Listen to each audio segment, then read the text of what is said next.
Hello అండి, అందరికీ ఓం నమో వెంకటేశాయ.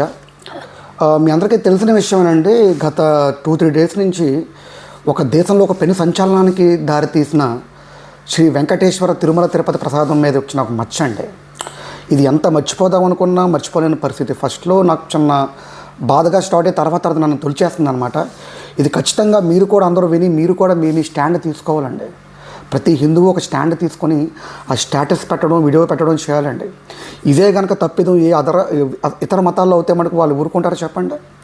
ఎన్నో తరతరాలుగా మన ఎలవేలిపోయే వెంకటేశ్వర స్వామి, మన తెలుగంటే వెంకటేశ్వర స్వామి గుర్తుకొస్తారు, తెలుగంటే గోంగూర గుర్తుకొస్తుంది, తెలుగంటే మంచి ఆడపడుచులు లంగావోని జాకెట్లు గుర్తుకొస్తాయి. అలాంటి ఈరోజు వెంకటేశ్వర స్వామికి అంత మచ్చరాడం అనేది నిజంగా శ్రీవారి భక్తులు జీర్ణించుకోలేకపోతున్నారండి. ఒకటే చెప్తున్నానండి, ఇప్పుడు ఏదో వచ్చిన తరతరాలు వచ్చిన ఆచారాలని మనం కాపాడి ఇంకా దాన్ని ముందుకు పట్టుకెళ్ళాలి. ఎవరి హయాంలో ఏం జరిగినా మన ఒక స్టాండర్డ్